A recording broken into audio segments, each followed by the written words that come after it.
Let's go, girls. Hello, and welcome back to Feminist Cocktail Hour. I'm JC Powers, and every Wednesday this month, I am going to be mixing up cocktails with a historical twist. Make sure to subscribe so that you don't miss a single episode. Today, I'm going to be mixing up a drink that I am calling a Man-Hattie McDaniels. It's a whimsical riff on a Manhattan in honor of iconic actress Hattie McDaniel. To make this cocktail, you are going to need some vermouth, some Southern Comfort, some orange bitters, some peach puree, and a little bit of sparkling wine. Will you go wrangle all of that up? I am going to start the story of Hattie McDaniel. Now, most of us know Hattie McDaniel from her portrayal of Mammy in the Civil War epic Gone with the Wind. Now, if you've never seen Gone with the Wind, I would imagine that just these few production stills would key you into the fact that this film is, problematic by 2021 standards.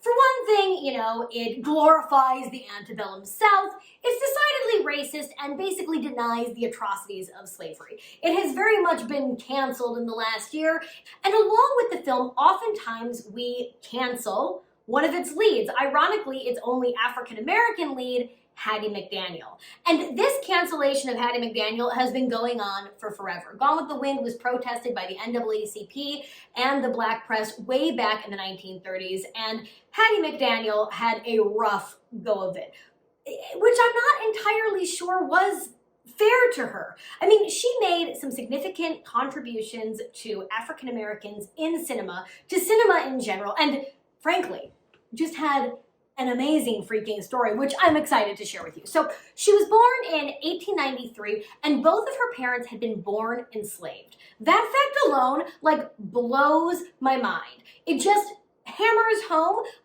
how scarily not that long ago slavery actually was. That a woman who was in a film that my grandparents saw in its initial run in the theaters was the daughter of slaves. Her father, Henry, had no memory of his biological parents. He was sold when he was very young. He eventually escaped slavery in Tennessee by joining up with a colored regiment fighting for the Union during the Civil War. He was seriously injured in battle. There was a bomb that blew up. He was hit with shrapnel, lost part of his jaw. You would think that this would entitle him to something like, an army pension. But the army didn't feel that way because, they were a bunch of racist bureaucrats, and it took him nearly 2 decades to get his pension. His pension, which was a grand total of $6 a month. And if that doesn't sound like a lot of money by our standards today, that's because it wasn't. So he and his wife left Tennessee after the war, his wife Sarah, because, the South was not a safe place for African Americans. It was not a place where one was going to find comfort after the war. Speaking of the South and comfort, we are going to be adding some Southern comfort to our cocktail shaker because everything tastes better with a little dash of irony. We're going to start actually with our ice. We're going to do about a scoop of ice into our shaker. Then we're going to add in 2 ounces of the SoCo. Now, like I said, we're making a riff on a Manhattan. Normally, a Manhattan would have 2 parts of whiskey. And Southern Comfort is not whiskey. The manufacturer refers to it as a whiskey blend. Some people refer to it as liqueur. I refer to it as the thing that was constantly getting me wasted in college because SoCo and lime was the shot to do in 2004. It was a weird time. Anyway, let's get back to our Manhattan. Or, like the McDaniels, we'll go to Manhattan. They moved from Tennessee to Manhattan, but not the Manhattan you're thinking of. They moved to Manhattan, Kansas, because things out west were much more egalitarian, or so they hoped. It was in Kansas, in Wichita, actually, that Hattie was born. By the time she was born, 6 of her siblings had already died.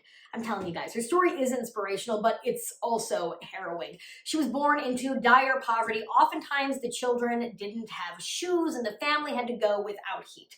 So they moved once again farther west to Denver, where they did start to find some more progressive ideas. In fact, Hattie went to a kindergarten that was integrated. I mean, she was one of 2 Black children in the class, but still integrated, relatively progressive for the 1890s. And her mother also, more importantly, was able to find some work as a domestic servant, which is what she trained her daughters, including Hattie, to do as well.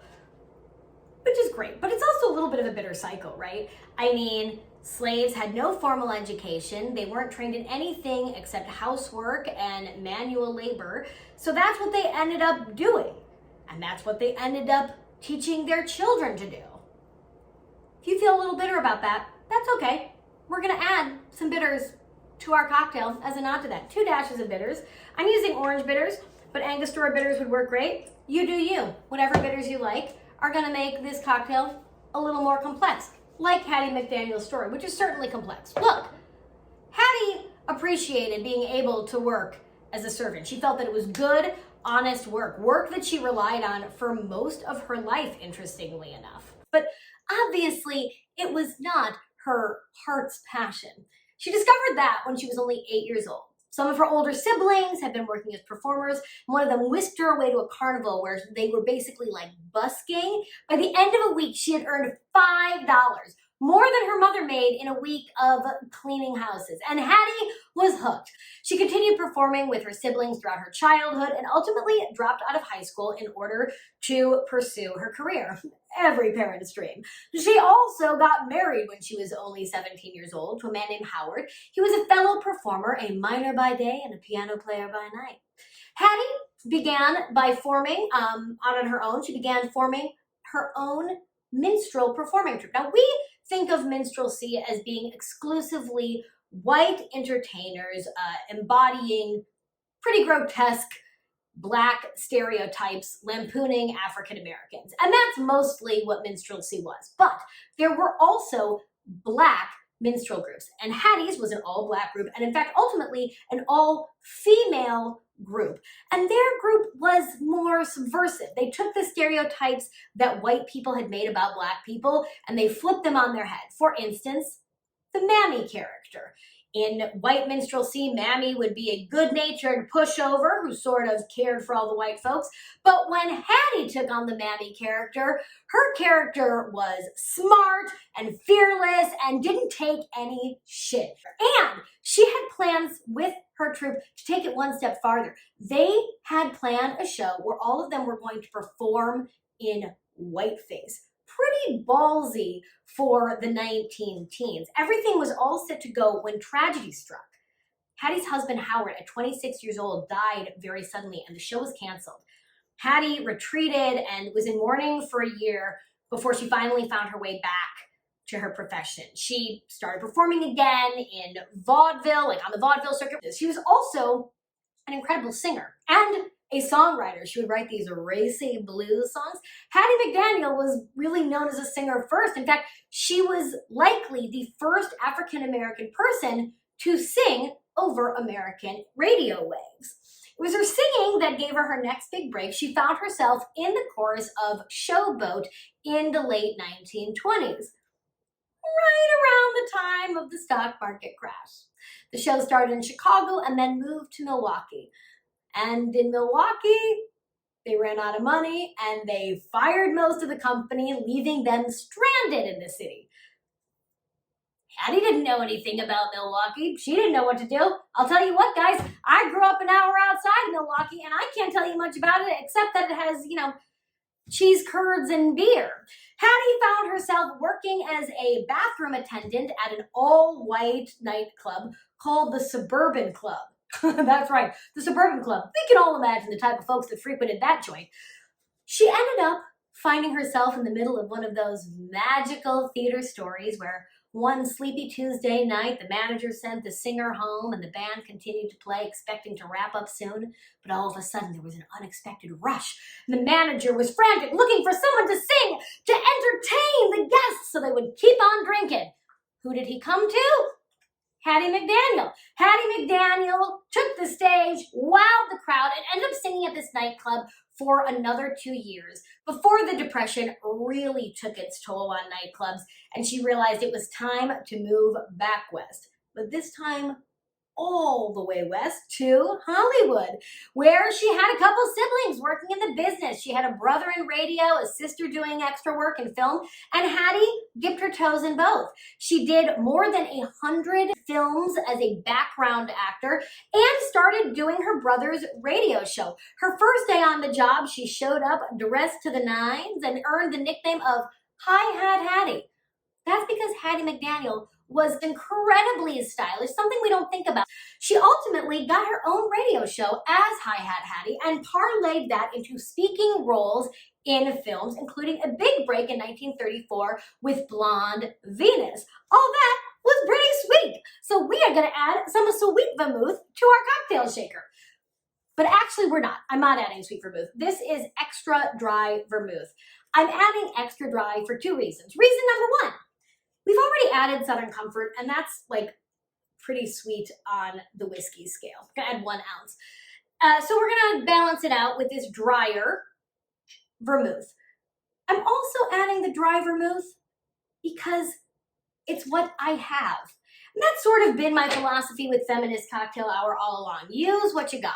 And this was a mantra that Hattie McDaniel had to live by. From the beginning of her career, as I mentioned, she was under heavy criticism from the NAACP, who felt that the roles she was taking on were perpetuating negative stereotypes about African Americans. Hattie definitely saw her interpretations of her characters as pushing back against Black stereotypes, but the Black press had a different view of things. While she was playing scenes against actors like Katharine Hepburn, Clark Gable, and Shirley Temple, she was pretty much always playing maids or slaves. But Hattie had a strong defense about taking these jobs. She said famously, "I would rather make $700 a week playing a maid than $7 a week actually being one." And for Hattie, this wasn't just a hypothetical. But now that Hattie was making some real money, she found some beautiful ways to spend it. She was extremely generous. She supported her friends and family during difficult times. She very specifically and publicly supported Black-owned businesses, not something that was in vogue at the time. She was very philanthropic. She also, though, liked to throw an occasional party. She threw fabulous Hollywood parties that were attended by many of the Hollywood elite, including, but not limited to, Clark Gable. Now, Clark Gable is important in our story because Clark Gable advocated for Hattie McDaniel, his good friend, during the casting of Gone with the Wind. If you know anything about the casting of Gone with the Wind, you know there was like an international search for their leading lady, Scarlett O'Hara. But there was also a pretty bitter battle for the role of Mammy. In fact, Eleanor Roosevelt wrote a letter endorsing her own personal maid for the role. But in the end, Hattie McDaniel won out. And she's fantastic in the role. Whatever the film is or isn't, Hattie McDaniel's interpretation of Mammy makes her one of the strongest, if not the strongest character in the film. But does the role, just inherently the way it's written, does it still perpetuate the myth of the happy slave? Yeah, 100%. The film is racist. Apparently, by the way, without Hattie, it would have been even more racist. The NAACP advocated for the removal of the N-word throughout the film. It appears in the book more than 60 times.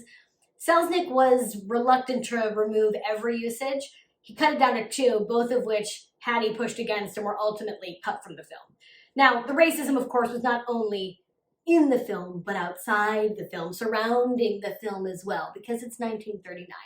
In fact, Hattie McDaniel was barred from attending the film's premiere in Atlanta. The film premiered in Atlanta, of course, because that's where the film takes place, in Georgia, the Peach State, and they were super racist down there. They might still be a little bit racist down there. If that makes you want to smash things, me too! I smashed up these peaches! And we're gonna add 2 tablespoons of this peach puree to our cocktail shaker. Much like this peach, Gone with the Wind was a smash. It was a smash hit that is still the highest grossing film of all time, when things are adjusted for inflation. And Hattie McDaniel received incredible reviews. She used these reviews to encourage David O. Selznick to put her up for a nomination for an Academy Award. And remarkably, Hattie McDaniel was nominated. She became the first African-American person to be nominated for an Oscar. And even more incredibly, she was the first to win. She was actually the first African-American person to attend the ceremony at all because the Ambassador Hotel did not allow African-Americans within their establishment unless, they were serving the food. When she gave her emotional acceptance speech, Hattie McDaniel included the line, "I hope to be a credit to my race," which is beautiful, but also like a lot of weight for her to carry. I mean, she came under all of this scrutiny, but it's not like Hattie McDaniel was turning down offers to play rocket scientists and superheroes in favor of playing maids. She did the best with what she was given. I mean, look, I'm an actor. I have done some work that I'm not super proud of. I did a play where I was straight up served on a platter, fully naked, to a group of European dignitaries. I once played a singing Christmas tree named Bruce. I played this deranged mountain man. But none of my choices carried the weight of me representing my entire gender and race like it did for Hattie. I would love to tell you that after Gone with the Wind, screenwriters and directors and producers looked at Hattie's performance and thought, we should be giving more nuanced, complex material to women of color. But of course, that's not what happened. And if we're getting real and getting, ready for our drink, we're going to need it in a second. Hattie's post Gone with the Wind life was not a bed of gardenias. She had a challenging personal life. She was married 3 more times. All of them were jerks. In fact, one of them was such a jerk, she wrote him into her will, even though they were divorced, and left him $1. Hattie went to the gossip columnist, Hedda Hopper, to tell her that she was pregnant, but unfortunately discovered the pregnancy she told Hattie about was a phantom pregnancy, a devastation for Hattie. And on top of that, she continued to take a lot of roles that were perpetuating stereotypes of African Americans. Famously, she did the role of Beulah on the radio, a maid. She also ultimately starred in the television series, but only after Ethel Waters did the role in the first season and stepped away because of her concerns that the show had all these racist stereotypes. Hattie also appeared in the Disney film Song of the South, which P.S. a lot of people recognized was racist at the time, and they came down on Hattie for appearing in it. The NAACP again, members of the Black press all decried her work. And on the other side, she was being victimized by the KKK, who were burning crosses in her yard. She passed away when she was far too young, only 59 years old, and while her request to be buried with gardenias in her hands and in her hair was honored, her request to be buried in the Hollywood cemetery was not, because it was segregated. But I hope that now, looking back as we are able to, 90 years later, we can see that Hattie McDaniel was mostly someone who was just a victim of the society that she lived in. She was certainly doing her best to make her own way, and at the same time, as best she could, break boundaries for African-American actresses, and you know what?